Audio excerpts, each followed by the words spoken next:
Dear everyone, अभी करेंगे quadratic equation class 10 chapter 4 से। तो क्वाड्रेटिक इक्वेशन क्या है, कैसे पहचान करनी है, उसका फॉर्मूला क्या है, कॉन्सेप्ट्स क्या है, सारी बातें अभी आपको बताई जाएंगी। तो चलिए स्टार्ट करते हैं अपना क्लास।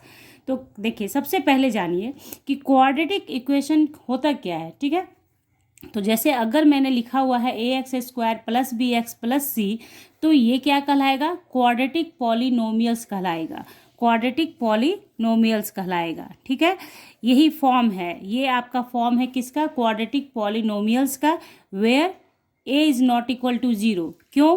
क्योंकि अगर a 0 हो जाएगा तो आपका x² ही 0 हो जाएगा, तो ये क्वाड्रेटिक पॉलिनोमियल नहीं रह जाएगा। ठीक है, बात आई समझ में? इसलिए हमेशा ध्यान रखना है a is not equal to 0 and a, b and c are real numbers. ठीक है, और जब आप ऐसे लिखेंगे ax² plus bx plus c equals to 0, तब ये कहलाएगा क्वाड्रेटिक इक्वेशन। ठीक है, इसी चीज़ को जब आप इस तरीके से इक्वल्स टू 0 डाल के लिखते हैं, तब आप इसे बोलते हैं क्वाड्रेटिक इक्वेशन। ठीक है, यानी इस क्वाड्रेटिक पॉलिनोमियल का कोरस्पॉन्डिंग इक्वेशन क्या हुआ? ax² plus bx plus c बराबर 0। ठीक है, कंडीशन सारा यही रहेगा जहाँ a is not equal to 0। ठीक है, a b and c are real numbers. ठीक है, तो ये आप समझ गए कि जब तक 0 नहीं लिखा गया पॉलिनोमियल, जैसे ही 0 लिख दिया इक्वल्स टू 0, तो क्या हो गया? हमारा क्वाड्रेटिक इक्वेशन हो गया। ठीक है, अब देखिए इस क्वाड्रेटिक इक्वेशन को ध्यान से देखेंगे आप, तो सबसे पहला काम, अब देखिए अगर हम लिखते हैं 2x² माइनस 3x प्लस 1 बराबर 0, और पूछा जाए क्या ये क्वाड्रेटिक इक्वेशन है? ठीक है, तो कुछ देर के लिए आपको कन्फ्यूजन होगा कि क्वाड्रेटिक इक्वेशन यहाँ पे लिखा गया है ax² plus bx plus c, तो यहाँ तो सारा प्लस प्लस है, यहाँ फिर माइनस है, तो ये क्वाड्रेटिक इक्वेशन कैसे हुआ? तो ध्यान से समझिए, इसे ऐसा लिखा जा सकता है। देखिए 2x² प्लस ब्रैकेट में माइनस 3x प्लस 1 बराबर 0, ऐसा लिख सकते हैं, कोई फ़र्क नहीं पड़ेगा, प्लस माइनस माइनस ही हो जाएगा फिर से, और एकदम एग्जैक्ट इसी फॉर्म में आ गया। इस फॉर्म में ax² plus bx plus c। ठीक है, तो कोई भी इक्वेशन को आप इस तरीके से लिख सकते हैं, इसलिए कोई कन्फ्यूजन अपने दिमाग में नहीं रखेंगे। अब देखिए, तो ये आपको समझ में आ गया कि इस तरीके से अगर माइनस फॉर्म में दिया है तो उसको कैसे कन्वर्ट करके समझ सकते हैं कि क्वाड्रेटिक इक्वेशन है। ठीक है, ये हुआ। अब देखिए यहाँ पे जो हम लोग देख रहे हैं a क्या है, b क्या है और c क्या है, तो हम लोग देखेंगे कि a जो है हमारा क्या है? Where a equals to coefficient of x² यानी x² के आगे जो भी है वो क्या कहलाएगा? a। ठीक है, b क्या है? कोफिशिएंट ऑफ x, और c क्या है? कांस्टेंट टर्म, कोई भी आपको कांस्टेंट नंबर दिया हुआ रहेगा। ठीक है, ये हो गया, ये आपने समझ लिया कि क्या क्या हुआ। क्वाड्रेटिक इक्वेशन का फॉर्म ये है, कोई भी है तो उस तरीके से लिखा जा सकता है। उसके बाद a b c क्या होता है ये आपने समझ लिया। तो देखिए, इन शॉर्ट हम कह सकते हैं कि any polynomials with highest power 2 called quadratic polynomials. ठीक है, तो आप इसे लिख भी सकते हैं नोट करके कि कोई भी पॉलिनोमियल जिसका हाईएस्ट पावर कितना हो, 2 होगा, तो वो क्या कहलाएगा? Quadratic polynomials. तो देखिए ये मैंने यहाँ लिख दिया कि कोई भी पॉलिनोमियल जिसमें हाईएस्ट पावर 2 हो, तो उसे आप कहेंगे कि वो क्वाड्रेटिक पॉलिनोमियल्स है। तो ये पहचान है कि हाईएस्ट पावर 2 तो क्वाड्रेटिक पॉलिनोमियल्स, और उस इक्वेशन के इक्वल्स मतलब उस पॉलिनोमियल्स के इक्वल्स टू 0 लिख दिया गया तो वो क्वाड्रेटिक इक्वेशन कहलाता है। ठीक है, ये हो गया हम लोगों का। अब देखिए कि इस तरह से ये जो पढ़ाया गया इससे क्या फ़ायदा है? इससे ये पहचान कर सकते हैं आप कि दिया हुआ इक्वेशन क्वाड्रेटिक है या नहीं। तो उसके लिए जैसे देखिए, मान लीजिए दिया है question x plus 3 equals to x² plus 1। हाँ, तो इसको बना के बताइए कि क्या ये क्वाड्रेटिक इक्वेशन है। तो सॉल्व करेंगे इसे, तो क्या हो जाएगा? इसको इससे मल्टीप्लाई किया, x स्क्वायर, एक्स में एक्स से करते हैं तो एक्स स्क्वायर हो जाता है, फिर इसी एक्स को इससे करेंगे तो plus 3x equals to x square plus 1। तो अब आप क्या कीजिए, एक्स वाले टर्म को एक जगह कर लीजिए, यानी एक्स स्क्वायर प्लस 3x, और ये एक्स इधर नहीं है कोई निशान यानी प्लस का है तो बराबर इक्वल्स टू के इधर आएगा तो माइनस एक्स स्क्वायर हो जाएगा बराबर 1। तो देखिए उसके बाद ऐसा कर दिया तो यहाँ पे देखिए ये प्लस एक्स स्क्वायर, ये माइनस एक्स स्क्वायर, तो ये दोनों एक दूसरे को कैंसिल कर देगा, तो बचा क्या 3x, और ये इक्वल्स टू के इधर आएगा तो -1 बराबर 0। अब आप देखिए यहाँ पे हाईएस्ट पावर क्या है, 2 नहीं है, x वेरिएबल है जिसके पावर क्या है 1 है, 2 तो नहीं है। तो क्वाड्रेटिक इक्वेशन होने के लिए क्या होना चाहिए था, हाईएस्ट पावर 2 होना चाहिए था। तो हम लोग क्या बोलेंगे कि ये it is not a quadratic equation। क्यों, रीज़न आपको पता है कि हाईएस्ट पावर 2 नहीं था इसलिए, ठीक है। अब देखिए अगर कहा जाए कि एक्स स्क्वायर माइनस 9 बराबर 0, क्या ये क्वाड्रेटिक है, तो हाँ ये क्वाड्रेटिक है। क्यों, क्योंकि हाईएस्ट पावर क्या है वेरिएबल का 2 है, इसलिए ये क्वाड्रेटिक इक्वेशन है।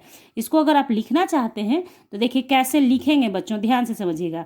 जैसे कैसे होता है क्वाड्रेटिक इक्वेशन, पहले मैं लिख देती हूँ एक बार फिर से, a x square b x plus c equals to 0। तो यहाँ देखिए कुछ नहीं है तो एक्स स्क्वायर कोफिशिएंट इसका 1 मान लिया जाएगा, यहाँ पे कुछ भी नहीं है तो 1 है, प्लस देखिए इसमें चूंकि बी एक्स वाला टर्म ही नहीं है यानी कि 0 इंटू एक्स हम लिख सकते हैं, क्योंकि 0 को x से मल्टीप्लाई करेंगे तो फिर 0 हो जाएगा जो कि कोई वैल्यू नहीं उसका, और प्लस c के जगह आप -9 लिखेंगे इक्वल्स टू 0। तो आ गया in the form of quadratic equation. इस चीज़ को आप समझ रहे हैं कैसे करना है, मतलब ये आपको बराबर करते नहीं रहना है, बस समझाने के लिए आपको कर रही हूँ कि ये कैसे समझेंगे कि एक्स स्क्वायर -9 एक क्वाड्रेटिक इक्वेशन के फॉर्म में है या नहीं है, ठीक है। इसका यूज आप देखेंगे आगे जब आप डिस्क्रिमिनेंट निकालेंगे, उस समय आपको कोफिशिएंट ऑफ एक्स स्क्वायर का नीड होता है, तो उस समय आपको समझ में आएगा कि ये क्या यूजफुल, कितना यूजफुल है ये चीज़ समझना, ठीक है। तो आप सिंपली ऐसे भी समझ सकते हैं कि यहाँ क्या है, एक्स स्क्वायर -9 बराबर 0, यानी कि हाईएस्ट पावर 2 हो गया तो क्वाड्रेटिक इक्वेशन है, और चूंकि एक्स वाला टर्म नहीं है यानी कि कोफिशिएंट ऑफ एक्स कितना हो गया, 0 हो गया। कोफिशिएंट ऑफ एक्स कितना हो गया, 0 हो गया। कांस्टेंट टर्म क्या हो गया, -9 हो गया, और कोफिशिएंट ऑफ एक्स स्क्वायर कितना हो गया, 1 हो गया। क्लियर। तो इस तरीके से आपको करना है, ये एक रिवीजन है आपके लिए कि किस तरीके से फटाफट कैसे करेंगे आप इस काम को। अब देखिए any value is a solution of a quadratic equation if and only if it satisfies the quadratic equation. यानी कोई भी सॉल्यूशन तभी क्वाड्रेटिक इक्वेशन का सॉल्यूशन होगा यदि वह क्वाड्रेटिक इक्वेशन को सेटिस्फाइज करता है। इट मीन्स व्हाट, कि अगर उस वैल्यू को रखने पर क्वाड्रेटिक इक्वेशन इक्वल टू 0 हो जाता है तो वो उसका सॉल्यूशन माना जाएगा। For example 2x square -3x plus 1 लिया हमने यहाँ पे। हाँ, तो देखिए अगर यहाँ कहा जाए कि क्या x बराबर 1 सॉल्यूशन है, is x plus x equal to 1 a solution of given quadratic equation, इस इक्वेशन का सॉल्यूशन है, तो आपको क्या करना है कि देखिए जहाँ जहाँ x है वहाँ 1 रखिए, और देखिए क्या होता है, 2 इंटू 1 का square -3 into 1 plus 1 equals to 0 दे रखा है। आप देखिए इसको करके, तो 2 1 का स्क्वायर यानी 1, तो 2 इंटू 1 यानी 2, -3 इंटू 1 मतलब 3 प्लस 1 इक्वल्स टू 0। अब आप देखें इसके आगे प्लस है तो प्लस, और इसके आगे माइनस, इसके आगे प्लस, तो प्लस प्लस वाले को एक जगह करते हैं तो +2 + 1 प्लस प्लस प्लस, तो 2 और 1 3, और ये -3 बराबर 0, तो 0 बराबर 0। तो इसका मतलब क्या हुआ कि इस वैल्यू ने दिए हुए x का जो वैल्यू था x बराबर 1, ये इसको सेटिस्फाइज किया। क्यों, कि इक्वल्स टू 0 के बराबर वैल्यू दे दिया। अगर यहाँ पे कोई 1 2 3 4 कुछ भी आ जाता तो ये इसका वैल्यू सॉल्यूशन नहीं कहलाता। इट मीन्स कि जब आप कभी भी क्वाड्रेटिक इक्वेशन, आगे आपको बताऊंगी, जो भी सॉल्यूशन आप निकालें उस वैल्यू को पुट करके क्वाड्रेटिक इक्वेशन में देखें कि अगर इक्वल्स टू 0 आया तब आपने सही बनाया है। अगर 0 नहीं आया इक्वल्स टू के, इसका मतलब है कहीं कुछ लोचा हो गया, यानी आपने जो सॉल्यूशन निकाला वो सही नहीं निकला है। ठीक है, तो इस तरीके से ये चीज़ हम लोगों ने समझ लिया कि किस तरह से सेटिस्फाइज करेगा। अब जैसे एक्स का वैल्यू दे रखा है, जो भी दिया है ना आप उसको पहले पुट कर दें गिवन क्वाड्रेटिक इक्वेशन में। जहाँ जहाँ एक्स है, एक्स हो, वाई हो, जेड हो, वेरिएबल कोई भी हो सकता है, तो क्या है उसके जगह उस वैल्यू को पुट करें, सॉल्व करें, इक्वल्स टू 0 0 हो गया, इट मीन्स की सेटिस्फाइज कर दिया। ओके, और यानी कि वो गिवन क्वाड्रेटिक इक्वेशन का सॉल्यूशन है। ठीक है, तो चलिए आगे बढ़ते हैं क्वाड्रेटिक इक्वेशन के अंदर कि the roots that is alpha and beta, यानी रूट्स कहें, सॉल्यूशन कहें, वैल्यू कहें, जो भी आप कहें, है ना, यहाँ पे उसे रूट्स के नाम से ही जाना जाता है। क्वाड्रेटिक इक्वेशन के अंदर टर्म यूज किए जाते हैं रूट्स, और अल्फा और बीटा से ही उसे शो किया जाता है। ठीक है, मतलब ऐसा कुछ ये नहीं है, लेकिन जनरली यही तरीका है शो करने का, तो आप भी इसी तरीके से चलेंगे। रूट्स यानी सॉल्यूशन, आप समझेंगे कि क्वाड्रेटिक इक्वेशन के सॉल्यूशन को ही रूट्स कहा जाता है। तो the roots that is alpha and beta of quadratic equation ax² plus bx plus c equal to 0 are, तो क्या है, अल्फा बराबर यहाँ पे -b minus √d/2a, beta -b plus √d/2a। अब यहाँ पे है कि ये d है क्या, ठीक है, ये तो आप समझ रहे हैं। b क्या है, कोफिशिएंट ऑफ x है, इसलिए यहाँ पे लिखा गया इक्वेशन। a क्या है, कोफिशिएंट ऑफ x² है, ठीक है ना। अब देखिए d क्या है, तो d जो होता है इसे बोलते हैं क्या, डिस्क्रिमिनांट।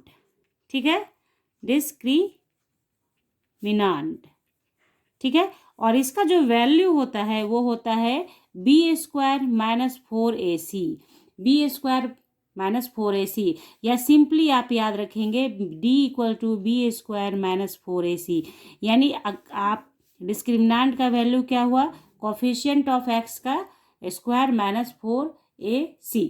ठीक है, तो यहाँ पे इस फॉर्मूले को हम लोग ऐसे भी बोल सकते हैं, -b minus √b² minus 4ac/2a, ये भी लिख सकते हैं।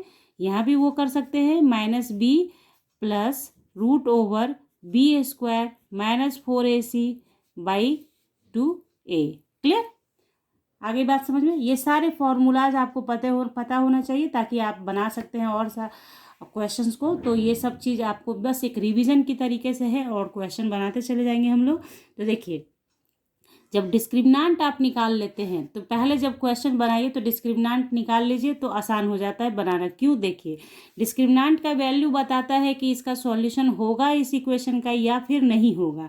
यानी इफ d इक्वल्स टू 0, यानी d जब आप निकालें वो बराबर 0 के हो जाए तो बोलते हैं कि the roots are real and equal. Real होगा और वैल्यू क्या होगा, इक्वल होगा। कभी कभी ऐसा होता है कि अल्फा और बीटा दोनों का वैल्यू सेम ही आता है, इसलिए d अगर 0 है तो roots are real and equal. उसी तरह से अगर d ग्रेटर देन 0 है, 0 से बड़ा है, तो the two roots are real and unequal हो जाएगा। ठीक है, देखिए कैसे हो रहा है। अल्फा अगर d बराबर 0 हो गया तो d 0 तो वैल्यू सेम हो जाएगा -b/2a, क्योंकि ये तो 0 हो गया, इधर का टर्म 0 हो गया, d 0 हो गया, इसलिए क्या हो गया हमारा, अल्फा और बीटा का वैल्यू इक्वल हो गया। समझ रहे हैं, ये दोनों 0 हो गया, तो ये बचेगा क्या, अल्फा में -b/2a, ये भी -b/2a। अगर d ग्रेटर देन 0 होगा, यानी d 0 से बड़ा होगा, तो कुछ ना कुछ वैल्यू यहाँ आएगा, और जब वैल्यू आएगा तो दोनों का अनइक्वल हो जाएगा। तो वही बस यहाँ लिखा गया कि अल्फा और बीटा यानी रूट्स जो होंगे वो रियल तो होंगे बट अनइक्वल होंगे। और यही अगर d लेस देन 0 हो जाए, डी लेस देन 0। तो आप समझ ही सकते हैं कि कोई इसका कोई रूट नहीं होगा क्योंकि इमेजिनरी हो जाएगा वो नंबर। तो no real roots, no real root exist. ठीक है, यानी कि इसका कोई वैल्यू ही नहीं आएगा, इमेजिनरी हो जाएगा नंबर, रूट ही उसका नहीं आएगा। तो आपने देखा डिस्क्रिमिनेंट का यूज क्या है। अब मान लीजिए कि ये निकालेंगे कैसे। तो जैसे अभी जस्ट जो इक्वेशन हम लोगों ने बनाया उस इक्वेशन को देख लेते हैं। तो देखिए मैं जैसे अभी थोड़ा देर पहले जैसे मैंने आपको बताया था x² - 9 = 0, इसी को बनाइए क्योंकि इसी में वहाँ पे थोड़ा सा ओवर राइटिंग हो गया था। तो यहाँ पे देखिए आप ध्यान देंगे तो इसको ये किस फॉर्म में लिखा हुआ है। देखिए इसे ऐसे लिख सकते हैं ax² प्लस b के जगह पे यहाँ क्या हो सकता है 0x और -9 है तो प्लस -9 = 0। तो आपको जस्ट लग रहा होगा इसके जैसा, ये जैसे लिखा गया है उस टाइप का। ठीक है, जैसे आपका जो फॉर्म होता है standard form ax² plus bx plus c = 0, यही स्टैंडर्ड फॉर्म है। इसी स्टैंडर्ड फॉर्म में सिर्फ इसको मैंने लिखा है इस तरीके से। ठीक है, अब आप देखिए इसका फ़ायदा क्या है कि पहले तो आप पहचान कीजिए कि इसके कोफिशिएंट a बराबर कितना है, कोफिशिएंट ऑफ x² कितना है, कुछ भी नहीं है यानी कि 1 है। और उसके बाद कोफिशिएंट ऑफ x कितना है हमारा, यानी b कितना है, तो कुछ नहीं है, इट मीन्स कि 0 है। कुछ नहीं है इसका मतलब 1 नहीं है, 0 है। ठीक है, इसलिए ये टर्म मैं आपको बार बार लिखना सिखा रही हूँ कि इस तरीके से भी आपको पता होना चाहिए लिखने के लिए कि ये होता है। ठीक है, नहीं है b तो 0 है। ठीक है, और c बराबर हमारा कितना, चूंकि c यहाँ पे क्या होगा -9 होगा। ठीक है, c बराबर कितना -9। क्यों देख रहे हैं आप, क्योंकि स्टैंडर्ड फॉर्म जो होता है वो +c होता है। तो +c लिखा और उसको ब्रैकेट में -9 लिखा है, इसलिए c बराबर कितना होगा -9 होगा। 9 नहीं लिखिएगा, -9 लिखिएगा क्योंकि standard form of quadratic equation ऐसा होता है। तो ये प्लस होता है तो आपका जो माइनस है उसको आप यहाँ इंक्लूड करते हैं। क्लियर, कोई दिक्कत, यहाँ लेना है आपको। अगर माइनस दे रखा है, जैसे मान लीजिए कि यहाँ पे -x² होता तो a के जगह पे हम लोग क्या करते, a बराबर कितना लिखते, -1 लिखते, क्योंकि स्टैंडर्ड फॉर्म a होता है। अगर माइनस दे रखा है तो माइनस हम लोग इंक्लूड करेंगे। समझ रहे हैं आप। तो यहाँ देखिए और एग्जाम्पल से आप समझ पाएंगे बेहतर। तो यहाँ पहले इसको बना लिया, अब d निकालिए, d बराबर b² - 4ac। तो b² कितना हमारा 0 -4, a का मतलब 1, c का मतलब -9। ओके, तो क्या हो गया 9 4 जा 36 और माइनस माइनस तो प्लस हो ही गया। तो d बराबर आ गया हमारा 36। क्लियर, अब d बराबर 36 आ गया तो अब आप अल्फा निकाल लीजिए, बीटा निकाल लीजिए। देखिए अभी जो वैल्यू आपने निकाला है जस्ट वही आएगा। देखिए अल्फा हो गया कितना -b -√d/2a, फॉर्मूला यही है आपका। ठीक है, तो यहाँ करेंगे क्या आप -b, तो ये फॉर्मूला का माइनस, और b आपका ऑलरेडी 0 है, यहाँ पे 0 कर दिया, -√36 / 2 × 1, a कितना है 1। तो यहाँ पे आपका कितना आ जाएगा, देखिए 36 रह जाएगा, बाकी कैंसिल है। तो देखिए -√36/2, तो 36 का रूट कितना आएगा आपका 6 आएगा। तो यहाँ -6/2, 2 3 जा 6, -3, एक आया था वैल्यू -3 आपका।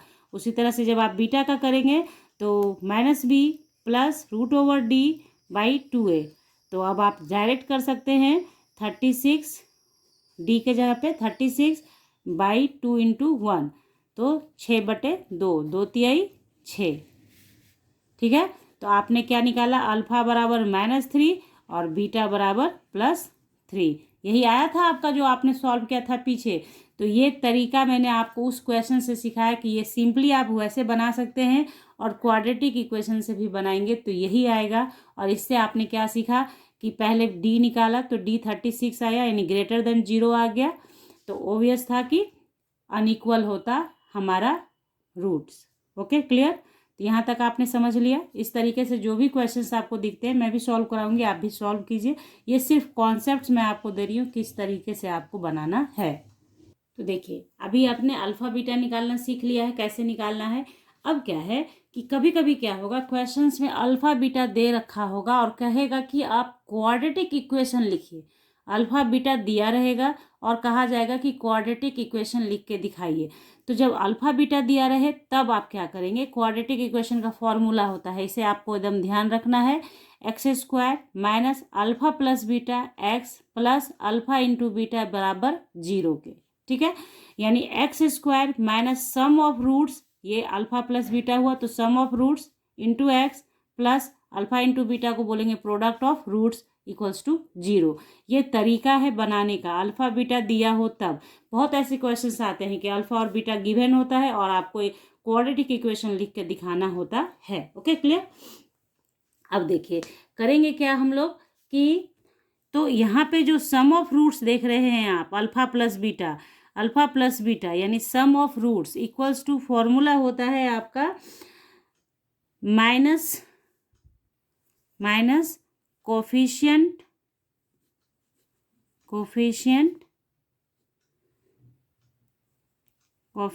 ऑफ एक्स बटे coefficient of x square. Means कि माइनस आप लिखेंगे, कोफिशिएंट ऑफ एक्स किसे कहते हैं, बी को कहते हैं, और कोफिशिएंट ऑफ एक्स स्क्वायर किसे कहते हैं, ए को कहते हैं। यानी अल्फा प्लस बीटा रूट का सम माइनस बी बाई ए करके भी आप निकाल सकते हैं। ये सारी बातें आपको एकदम याद रखनी होती हैं, एकदम दिमाग में रहना चाहिए आपको कि अल्फा प्लस बीटा, अगर अल्फा बीटा दे रखा है तो कोई बात नहीं दिया है तो आप फाइंड आउट कर सकते हैं किसी इक्वेशन को देख कर के अल्फा प्लस बीटा उसका क्या हो जाएगा, minus B by A.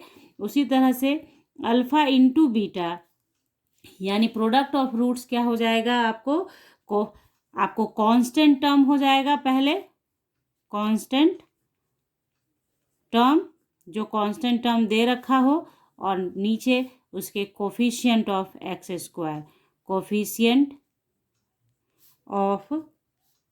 Square, यानी कि सी बाई ए, तो अल्फा इंटू बीटा बराबर हो गया सी बाई ए। ये सारा फॉर्मूला आपको रहेगा दिमाग में, बस इससे ज़्यादा फॉर्मूला नहीं है आपके क्वाड्रेटिक इक्वेशन में।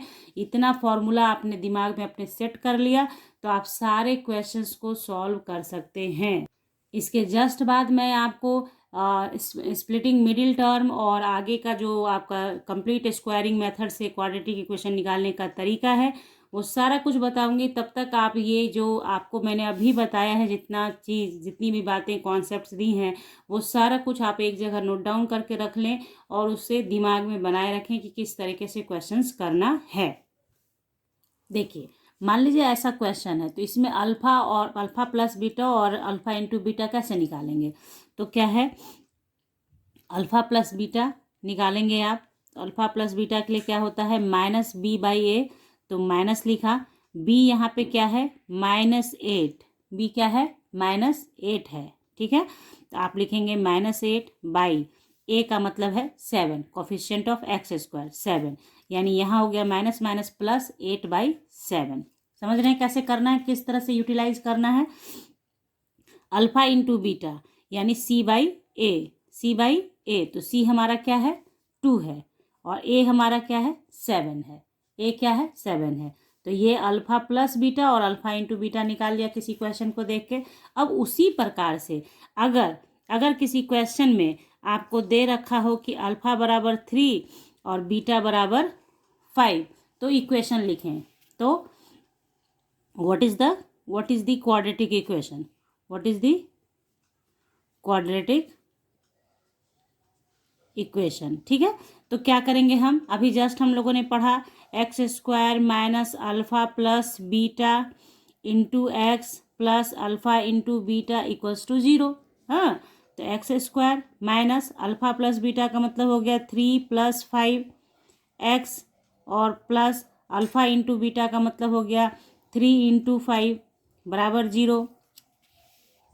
अब आप क्या करेंगे, x square minus 8x plus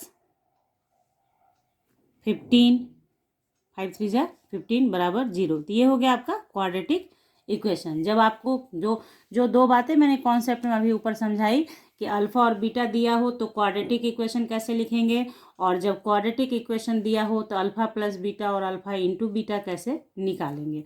तो आई होप आप समझ गए हैं।